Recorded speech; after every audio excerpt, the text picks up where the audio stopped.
ఇంటి రిజిస్ట్రేషన్ పై క్లారిటీ ఇచ్చారు దువ్వాడ శ్రీనివాస్. మాధురికి తాను 2 కోట్ల అప్పున్నట్టుగా తెలిపారు. ఇంటి నిర్మాణానికి రాజకీయ అవసరాలకు మాధురి వద్ద అప్పు చేసినట్టుగా తెలిపారు. అందుకే తన ఇంటిని మాధురి పేరుపై రిజిస్ట్రేషన్ చేయించినట్టుగా తెలిపారు. మరోవైపు దువ్వాడ శ్రీనివాస్ ఈ భవనాన్ని తనకు ఇష్టపూర్వకంగానే రిజిస్ట్రేషన్ చేయించారని అన్నారు మాధురి. ఇంట్లోకి తన అనుమతి లేకుండా వచ్చేందుకు ఎవరికీ అర్హత లేదన్నారు. ఈ ఇంటిని కబ్జా చేసేందుకే ప్లాన్ ప్రకారం వాణి వచ్చినట్టుగా తెలిపారు మాధురి. పార్టీ కార్యక్రమాలు చేసేందుకు ఇంటిని దువ్వాడ శ్రీనివాస్ కు అద్దెకిస్తామన్నారు మాధురి.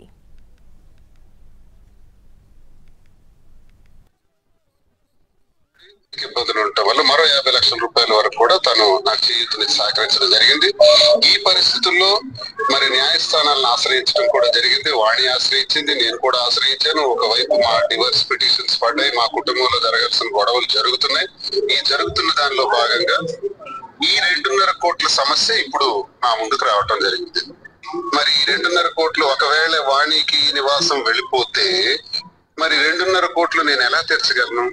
నాకు ఇప్పుడు చెట్టు కింద ఉండాల్సిన పరిస్థితి ఉంది. ఆల్రెడీ వాణి ఈ రకంగా కూడా నన్ను బయట పెట్టేసే పరిస్థితి చేసిన పరిస్థితిలో నాకు గత్యంతరం లేక, వేరే పరిస్థితి లేక 2.5 కోట్లు అప్పు తీర్చుకునే పరిస్థితి నాకు ఇప్పుడు లేదు. అలాగే పార్వతీశం గారికి, చింతాడ పార్వతీశం గారికి అన్నయ్య నేను పిలుస్తాను. చాలా గౌరవప్రదమైన వ్యక్తి, మంచి వ్యక్తి, మహానుభావుడు. ఆయనకి కూడా నేను 60 లక్షల రూపాయలు ఇవ్వాలి. ఆయన కూడా రిజిస్ట్రేషన్ నా పేరున ఇంకా డబ్బులు బాకీ ఉన్నప్పుడు చేశాడు. ఇప్పుడు ఆయనకి 60 లక్షలు, మరి మాధురి గారికి ఇవ్వాల్సినటువంటి 2,50,00,000. ఇవన్నీ నేను ఇప్పుడు ఎక్కడ అరేంజ్ చేయగలను? నా వ్యాపారాలన్నీ ఈ ప్రభుత్వం వచ్చిన తర్వాత మొత్తం పోయినాయి. ఇప్పుడు ఆయన మంది రోడ్.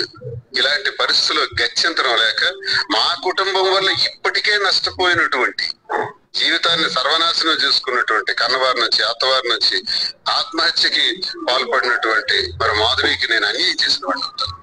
కాబట్టి నేనేమైనా పర్వాలేదని ఈ ఆస్తిని నేను రిజిస్ట్రేషన్ చేయటం నా మనస్స వాచ కర్మేణ, నా మనస్ఫూర్తిగా నేను ఆమెకు ట్రాన్స్ఫర్ చేయటం జరిగింది.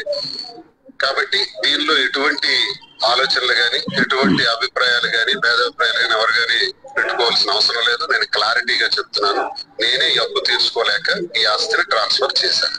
ఇది జరిగింది. అది వాళ్ళకి మీరు చెప్పండి. తర్వాత నేను వచ్చి ప్రెస్ మీట్ పెట్టి మాట్లాడతాను. రాజు.